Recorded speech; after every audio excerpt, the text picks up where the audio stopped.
Elitso signifie Dieu est mon rocher. C'est un Dieu puissant. Il ne change jamais. Ce qu'il dit, il accomplit. Il ne revient pas sur sa parole. Croyez cela, s'il vous plaît.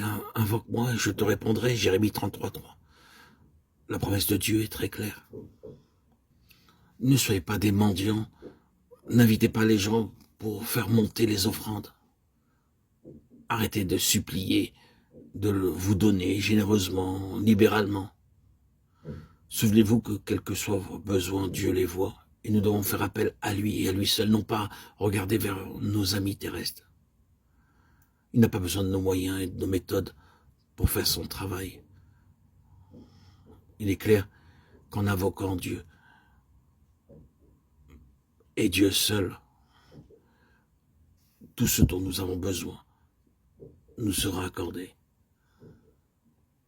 à la manière de Dieu et non par nos manières habiles pour recevoir et mendier l'argent de Dieu, l'argent pour le travail de Dieu. Quant à Shedéour, il signifie le semeur de lumière. De même, Dieu donne aussi la lumière.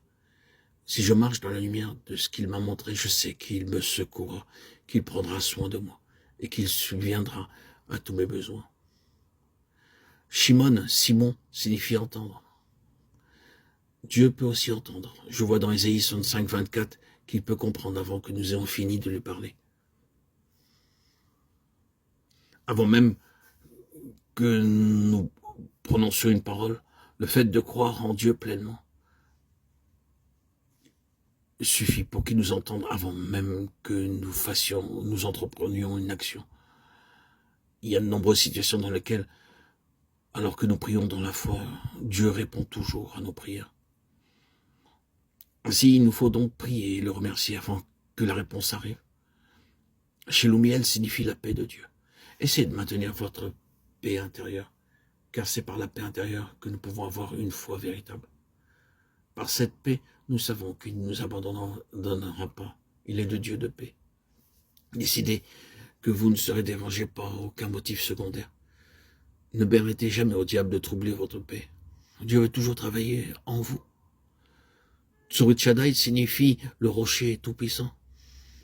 Il n'est rien de trop dur pour Dieu, car il est le Dieu de l'impossible. Dieu est mon rocher, Tsurit Shaddai, car pour Dieu rien n'est impossible. Luc 1:37. Vous voyez maintenant ce que je veux dire? Vous pouvez tirer 36 messages sur tous les noms des tribus d'Israël. À cause du manque de temps, je ferai juste une brève étude pour les quelques noms qui restent, tels que Éphraïm, qui est de nombreuses fois mentionné. Ce nom signifie fructueux. Éphraïm était le fils de Joseph qui, à travers 50 ans d'affliction et de souffrance de toutes sortes, fut une branche fructueuse selon Genèse 49:22. Nous aussi, nous devons porter du fruit dans l'affliction. Amioud signifie le peuple est honorable, le peuple est louable. Dieu veut nous rendre honorables et faire de nous des personnes de haut rang, bien que, comme Joseph, nous puissions être douloureusement éprouvés pendant longtemps. Manaché signifie oubli. Il est très difficile d'oublier le passé. Joseph fut le parfait exemple de quelqu'un capable d'oublier aussi bien que de pardonner. Peut-être est-ce pour cela qu'il appela son fils Manaché. Nous pouvons dire, je te pardonne, mais ne viens plus jamais me voir. Je ne peux pas oublier ce que tu m'as fait. Ici, le nom de Manaché nous enseigne à oublier toutes ces expériences pénibles que nous avons dû subir. Dieu est au-dessus de tout. Je le crois. Il transformera toutes choses pour sa gloire.